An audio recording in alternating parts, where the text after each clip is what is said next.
Sometimes I like to keep our conversations, Giardi, off the record. Sometimes it's fun to say. I'll admit, I liked you more when the Patriots sucked. You were a lot more fun to talk to when the Patriots weren't any good. And we had a lot of fun conversations. And that's, I think, when you were a big fan on this channel, like that's when people really liked Giardi, where he's like, oh, yeah, he's going to come in and rip this organization apart. Oh, yeah. I think your stock's going to go down. I can't help it. You know, what do you want me to do?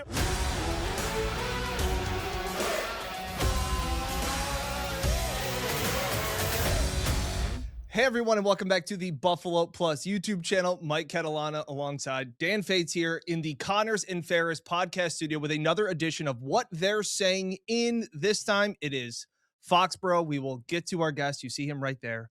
But please first be sure to like, comment, and subscribe.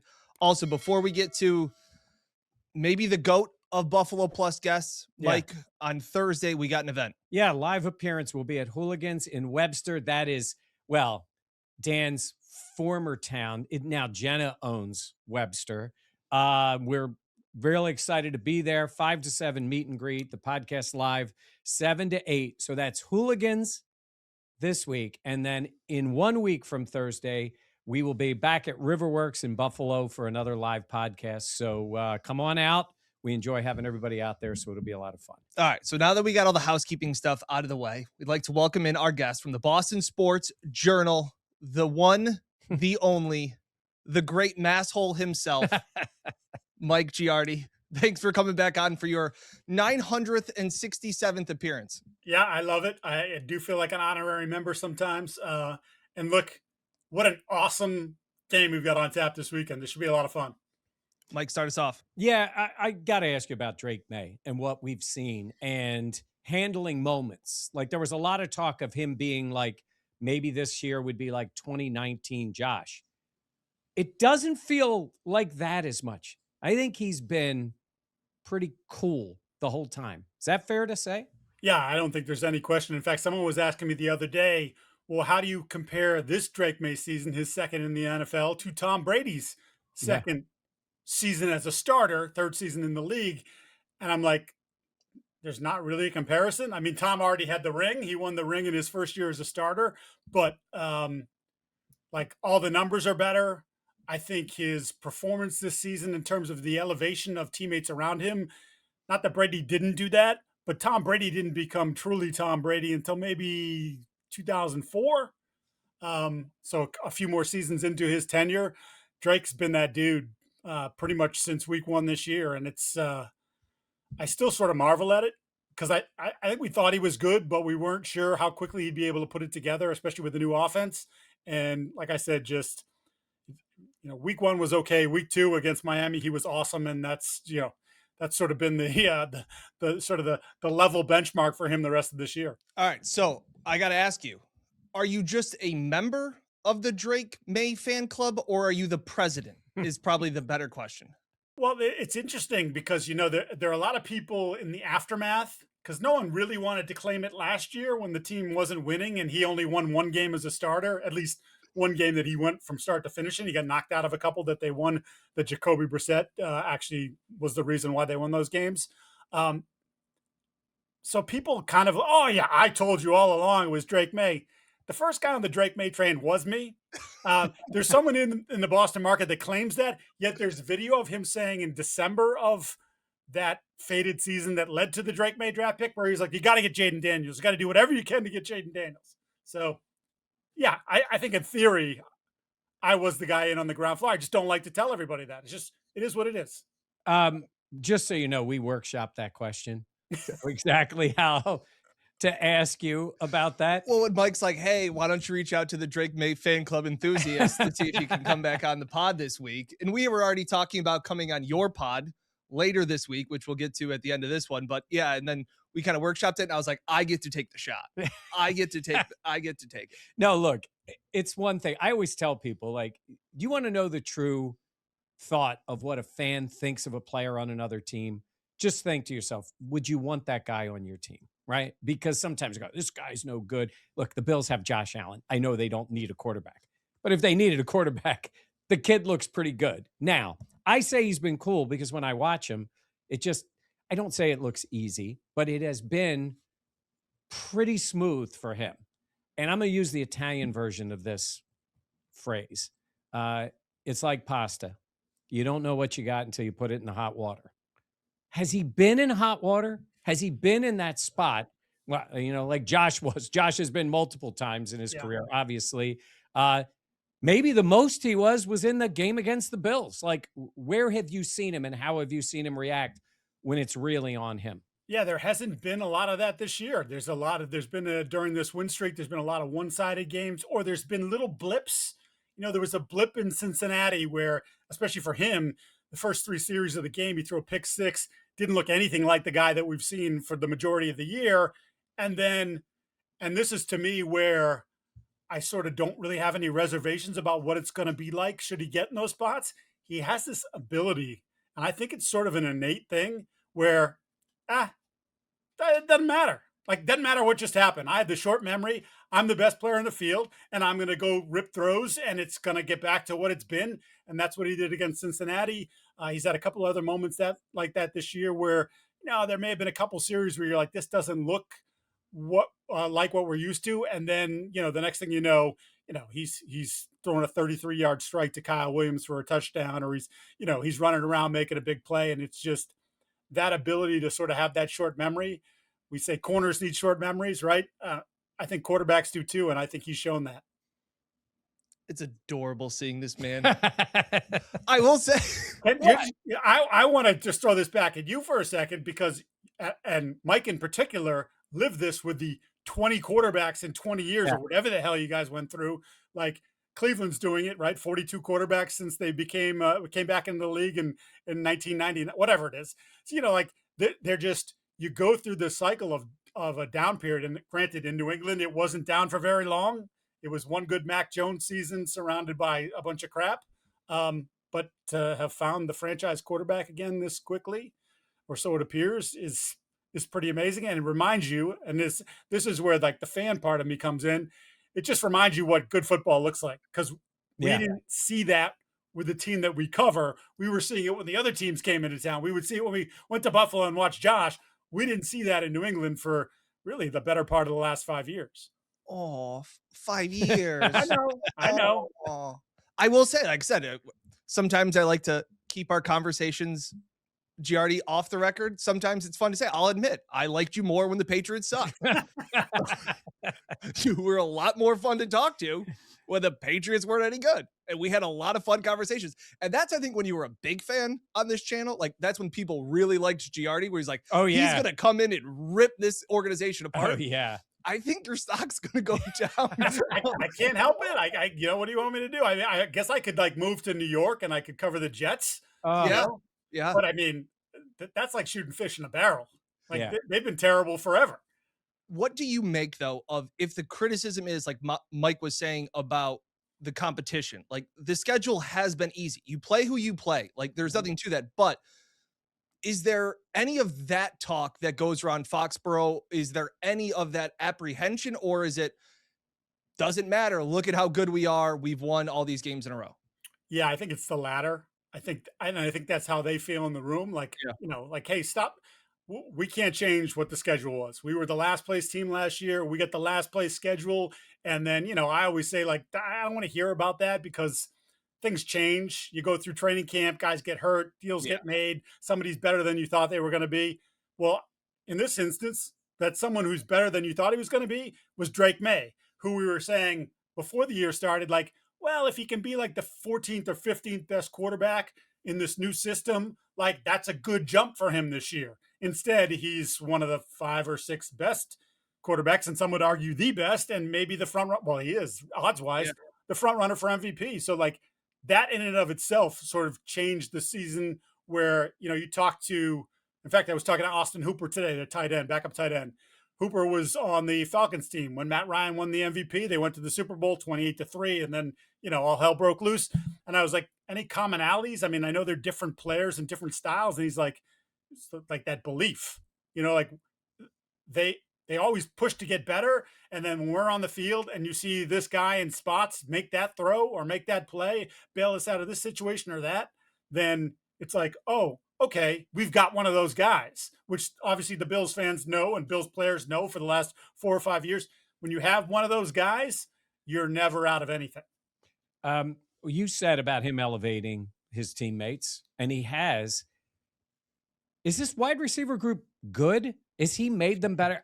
Every time whether I'm watching the game or seeing a clip of the game, I'm seeing somebody either get downfield, one-handed catches. I mean, like the example was the Diggs catch that he made on the fourth down, and he gets the touchdown. And then next thing you know, he's going deep to Baker, and then they're making other plays. Like, is this wide receiver group good, or has it been just him elevating the guys that are around him?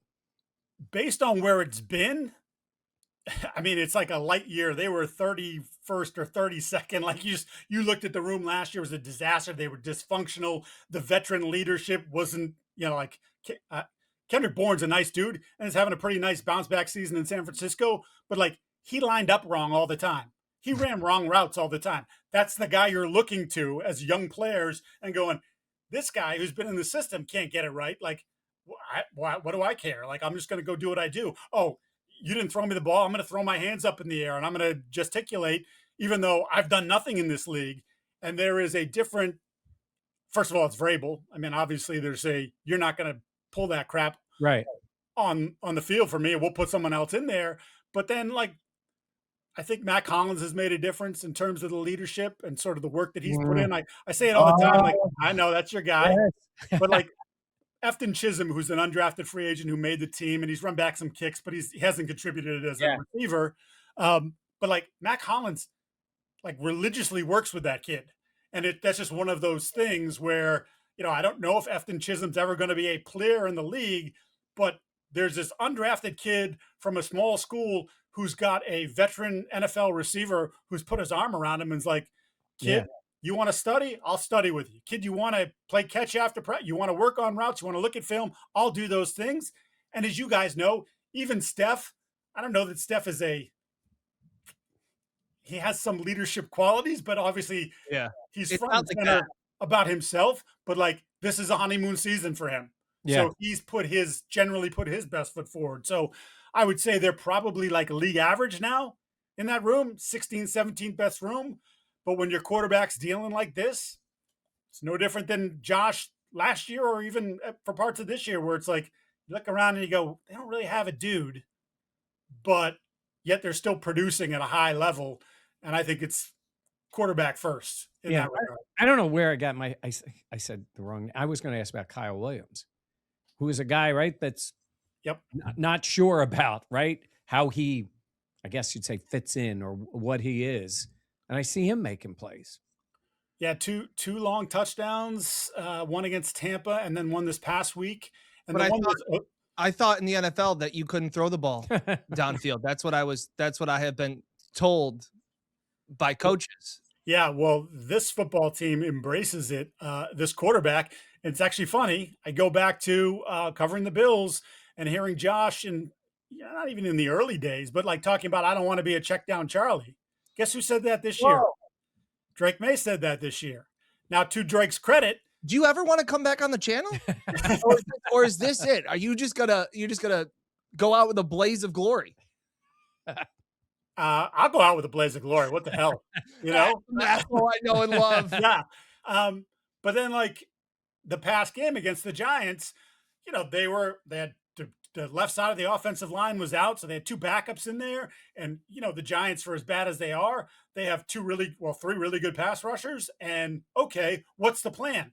We're going to put two running backs in the backfield, pony package, and we're going to attack the flats.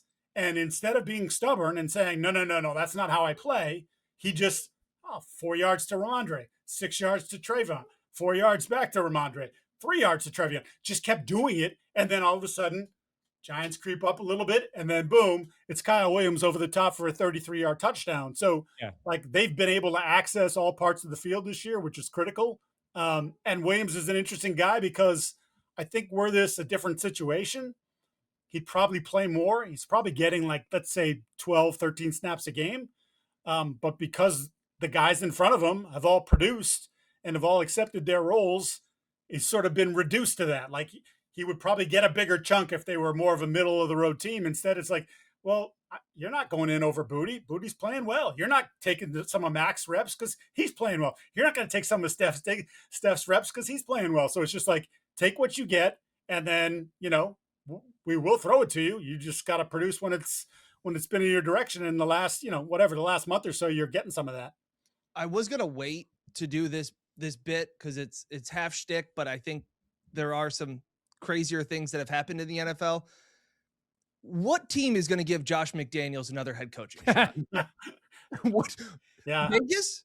Yeah, maybe Vegas wants him Vegas, back, right? Yeah. Bring him back. Yeah.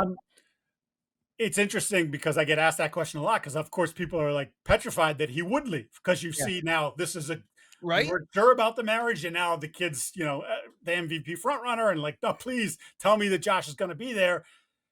NFL owners are stupid, so you just sort of leave the door open for it.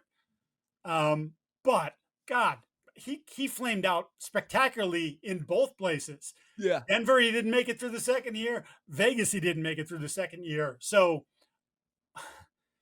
but there will be an owner with a young QB, right, that will go, look at what this guy did. Yeah. Commanders?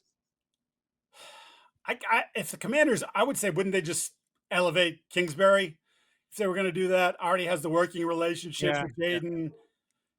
He produced sort of an MVP-like season as a rookie. But, I mean, I wouldn't be surprised if he got an interview, though. But, like, I just, man, that, like, some people are just cut out to be a coordinator. He's making really good money. He never left here. He kept his house here. So, I don't know. I mean, I like I said, stranger things have happened. But I just, if you have your bright mind, like, he's a coordinator, and that's fine. It's a good living, and he's doing a hell of a job. You're trying. Is that the dog? He is. We're trying to record a podcast here, man. I know, and it's the two of us. And if I let him down here in the office, he'd be in my lap. Yeah. So that wouldn't be good. He'd be knocking over stuff. Yeah. What's the dog's name? The mailman probably came by, and he hates everybody. So there you go. What's the dog's name? Dougie. For Doug Marone. He came pre-named. He was we did our good deed. He's a rescue dog from Alabama. Got him out of a kill shelter. Very nice. He's trying to get back in the good graces of the audience. Yeah. And look, I love him, but he's special. He is very special. I want to ask you about Sunday because we just saw Josh Allen get a win against Burrow. And you're a unique person to answer that because you've been around Josh a lot. You're around the Bills a lot. He doesn't say a lot, but you know what burns him. You know that he hears and sees everything. So he's beaten Burrow. This year he's beaten Baker. He's beaten Mahomes. He's beaten Lamar. He hears all the Drake Maye stuff. How do you think Josh Allen's coming into this game? Ready to show the world once again that he's the best quarterback in the National Football League. Like, I don't think there's any question. And I think the great thing about Josh over the years is he doesn't have to throw for 300. Like, that's not, I mean, look, if that's what it takes to win, then that's what he'll do. But some quarterbacks throw for 300, some don't. I know, right? He hasn't needed to. Well, he also, you've seen his receivers too. So 300 is a lot. No. It's a subtle shot at May. Oh, because May still has not had a career. Has more 300-yard passes. Hey, Josh Allen didn't do it until what? 2020. Yeah, year 3. Yeah, but he wasn't talked about in the MVP conversation without throwing for 300 yards. Also, I just want to say this real quick. He deserves to be up there. But Matthew Stafford's going to win, right? Narrative-wise, never won. He's having an incredible year. Don't you know the way voters, all right? I always feel there's a narrative, and that's not a shot at May. Yeah. He's been great. It just feels like it's going to be Stafford. Yeah, well, what's happened is, and I actually should have looked at the odds today because they've been kind of ping-ponging back and forth. Yeah. You have a good game. Stafford had the bad game against Carolina. Drake went to minus 135 this past week. But then Stafford has a big game against Arizona. So it wouldn't surprise me if it's close that the voters will look at it and go, Drake May's got 10, 15 years of football ahead of him. Stafford's never won it. In fact, I only think he's been top 5 one time. Yeah. And so if he can maintain this pace, then yeah, he probably would win it. But Solidifies his Hall of Fame too. Obviously, Stafford's got the numbers. He's got a Super Bowl.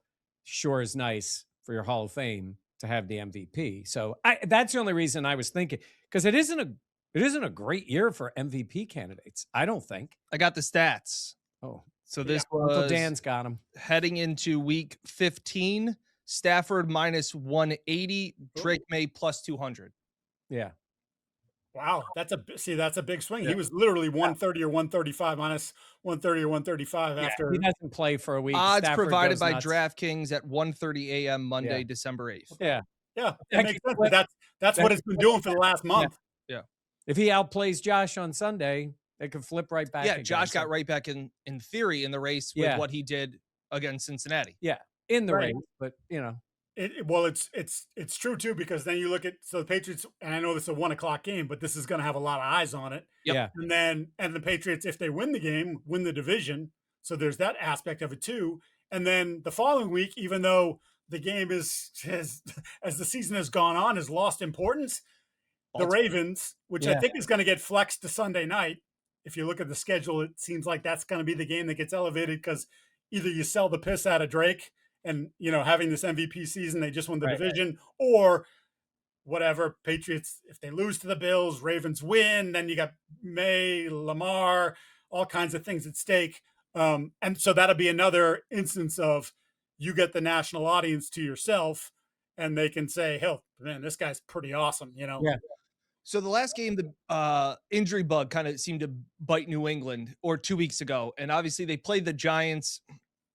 Yeah, they have those names on the defensive line, but they haven't really been wrecking games. How big is the loss of Will Campbell, and like I know it's one game, but how do they feel moving forward with, because he wasn't the only one that was banged up in that game, right? Like they're piecing that together right now. Yeah, the left side both went. So Will Campbell has the MCL. They put him on IR. The expectation is he will be back. He would be eligible to play in the finale, the regular season finale. If it comes to that, we'll see. That's a 4 to 6 week injury, so that would be on the short end of it. Jared Wilson, the rookie left guard, he also went down in the Cincinnati game. It was reported as a high ankle. He was out of practice today. Now, we haven't got the practice designations, or we're taping this at 2:00 or whatever, but that would be a surprise. That's pretty fast for a high ankle, because that's another one that's 4 to 6. Yep. And it's sort of, NFL Network reported it as a high ankle, and it kind of raised my sniff detector in that they didn't put him on IR, which you can bring 8 guys back off IR now. It's not like you're playing the games with that like you used to, where you can only bring 3 guys back. So Right. And Mike, it's NFL Network. I mean, fair point. Fair point. Questionable journalism Yes. from an organizational standpoint. Carrying a whole bucket of water. I was looking at the clip today of you when you threw the football when we did the one, and the football fell off your back. I was still laughing about that. I should put that in right here. Well, who we handing the keys over to? I'm knocking stuff over. Yeah, I knocked over the football that the NFL Network gave me. They can go to hell.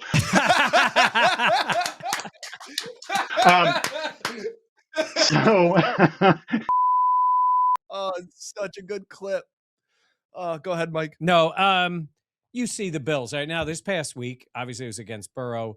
They did a pretty good job against the run, which has not been their strength. Right. And then he ends up throwing the ball. Will the Patriots run it? And where are they now? Because in the first game, we didn't really see a lot of Stevenson or of Henderson. Yeah. Where are they now in the run game? I'd say they're about the same. The one difference here is that Henderson has given him some more explosive runs. Yeah. Had the 2 long touchdowns against Tampa.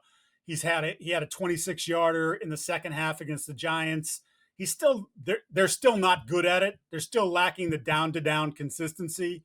And I would imagine at this point in the year, that's really not going to change.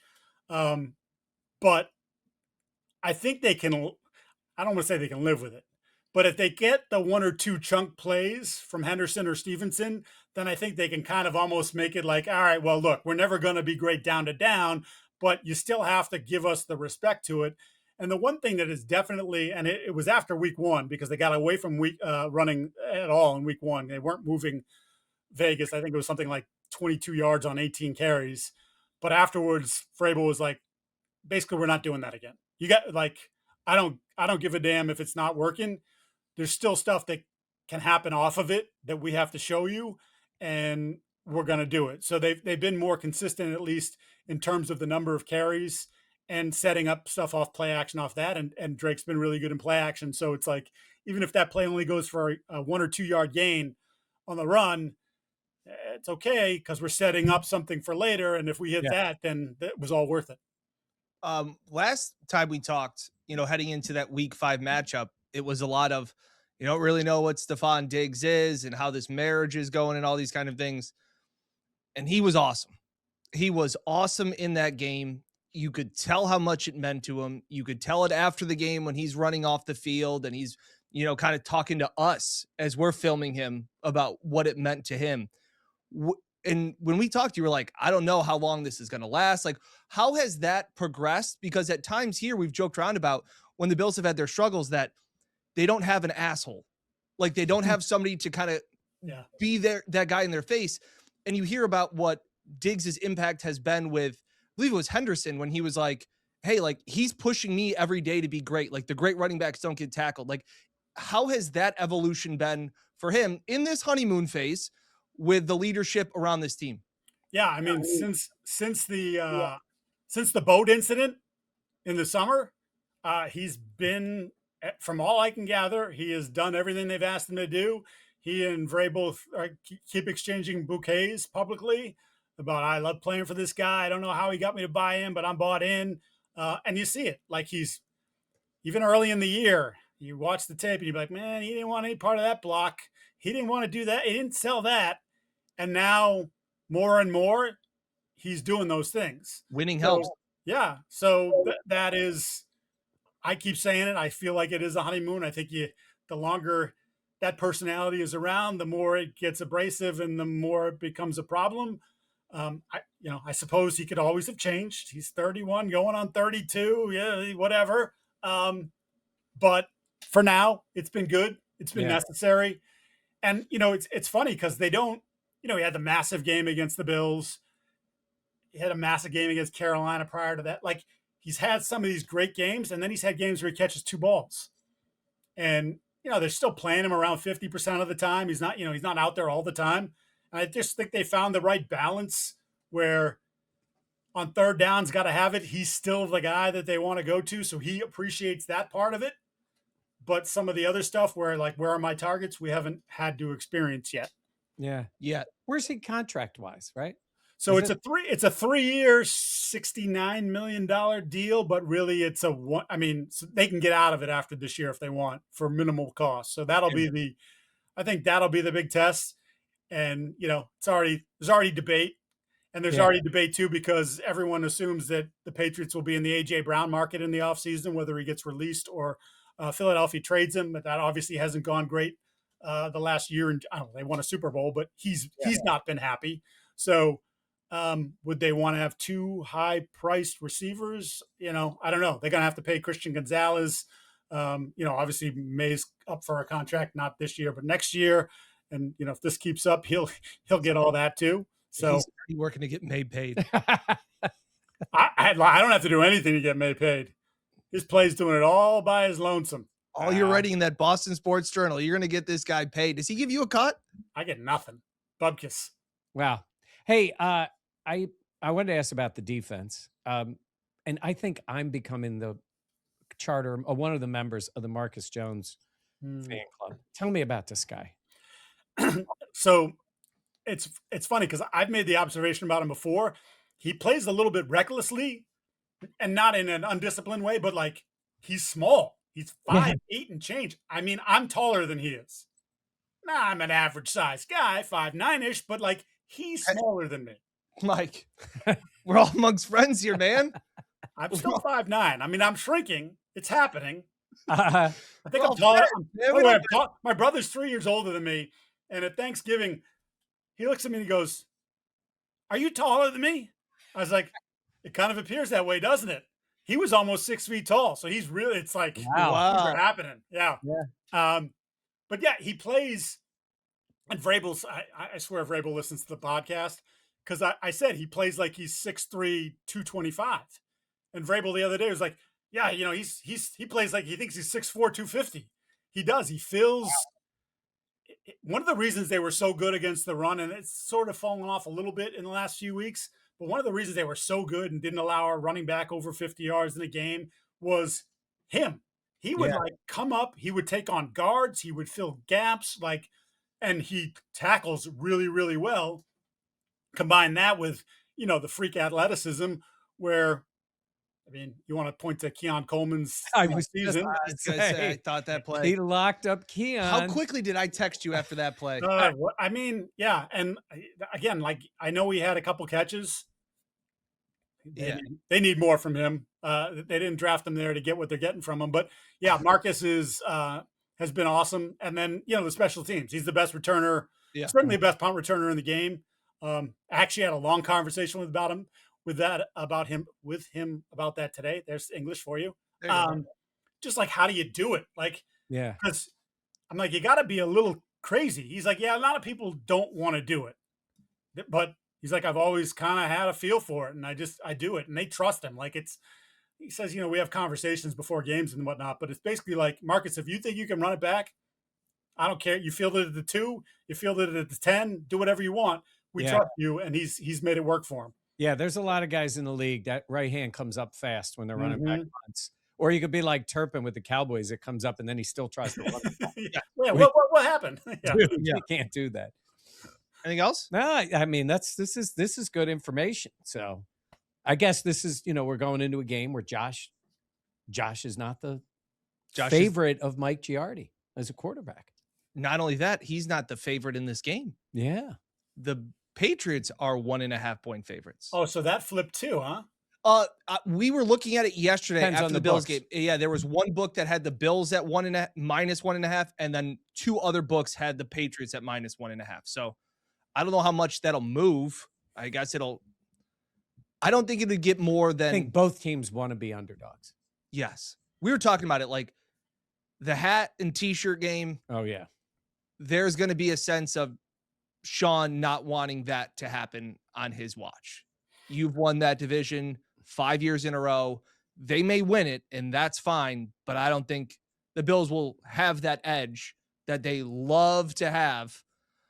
Had the Patriots been doing that? Do they still have like the Vrabel chip on their shoulder, even though or did that change at any point during the year where they went from, oh, this is a cute story, to now they're just a really good team? Yeah. Like, I think everybody listening here can acknowledge that. But are they still saying people are doubting them? Like how the Bills used to do that when they were like Super Bowl favorites. They're like, nobody believes in us.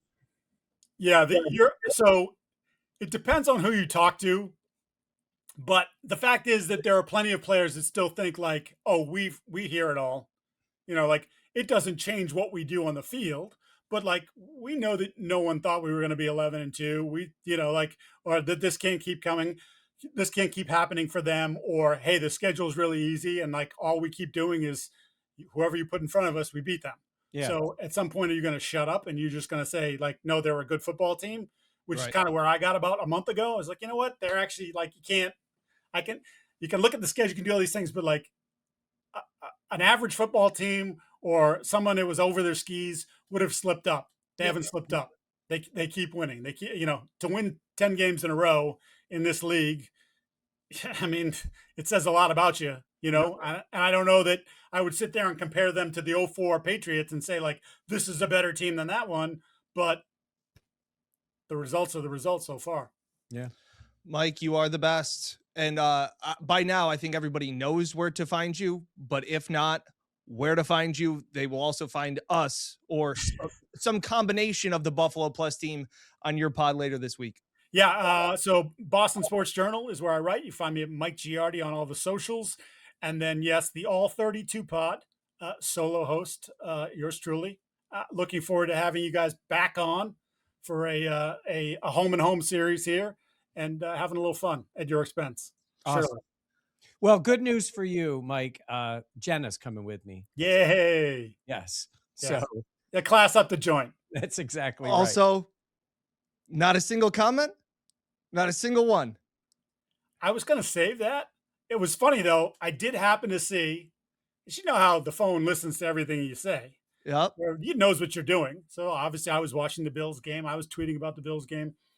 And then I flip over to Instagram when I was working out after the game. And Oh, sick brag, bro. well, this physique just by sitting on a couch eating nachos. And who pops up on my feed? But Dan your mug, by the way, way too close. A little too much up the nose. I think I saw a couple bats in the cave. And I was like, it's even worse than I thought. Wow. It's not even like, because the mustache is terrible, but it's patchy. But now, as I was looking at, because again, you had it so close that I couldn't help but no, the whole thing is patchy. Wow. It's great. Like, do you know how hard it was? Because a lot of people do those videos. You scroll through Instagram and you're like, how do these people have this confidence to just talk into their phone? And I was like, I'm going to go out of my comfort zone. I'm going to do this. These videos, we've seen our friend Matt Beauvais do them. I'm going to do it. And I get my one friend, the typical masshole, just shitting all over me for you did it all wrong. I don't want to say you did it all wrong. It's just your face. You can't change your face. You really did tee yourself up. Yeah. I give myself. But yeah, I mean, again, you should have shaved this thing. Can you even grow facial hair, old man? Oh my God. And like, I'm like, I could do it in 2 days. I might just let it go. I'll have a full beard on Thursday or whenever we're going to do this. Playoff beard for Giardi. That's it. Yeah. But I'm just saying, not patchy. Yours patchy. So either fake fill it in or do the right thing and shave it. Wow. You're the best, man. Appreciate you as always. Thanks, Mike. Thank you. Appreciate it as always. Make sure to follow him Thursday at Hooligans in Webster. As always, be sure to like, comment, and subscribe.